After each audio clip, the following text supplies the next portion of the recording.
மிகு தமிழக முதல்வர் அவர்கள் வக்ஃபு திருத்தச் சட்டத்தை எதிர்த்து தீர்மானத்தை கொண்டு வந்தார்கள்.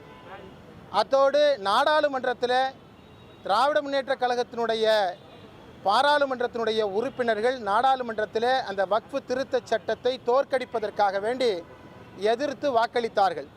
தமிழகத்தில் பாரதிய ஜனதா கட்சியை தவிர்த்து தமிழக சட்டமன்றத்தில் அனைத்து கட்சிகளும் வக்ஃபு திருத்தச் சட்டத்திற்கு எதிராக மாண்புமிகு தமிழக முதல்வர் அவர்கள் கொண்டு வந்த இந்த தீர்மானத்தை அனைவரும் ஆதரித்தார்கள்.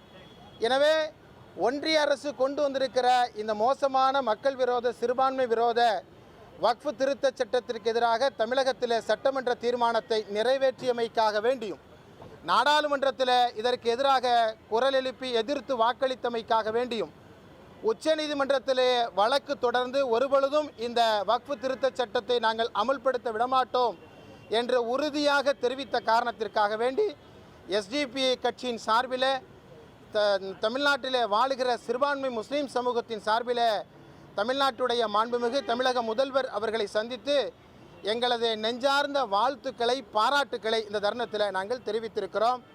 எனவே ஒருபொழுதும் தமிழகம் வக்ஃபு திருத்த மசோதாவை ஏற்றுக்கொள்ளாது என்று சொல்லுகிற அந்த வார்த்தைக்கு இணங்க ஒட்டுமொத்த தமிழகமும் அதனை எதிர்த்திட வேண்டும்.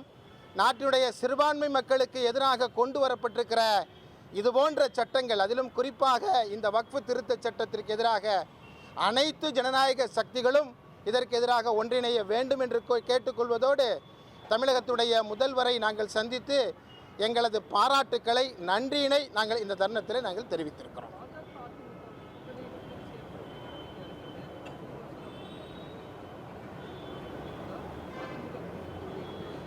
அதாவது எனக்கு அதை பற்றி ஒரு தகவல் இப்போ தெரியல. இதனால் உள்ளதான் இருந்துட்டு வந்திருக்கிறேன். இன்னும் செய்திகள் ஒன்றும் தெரியலை.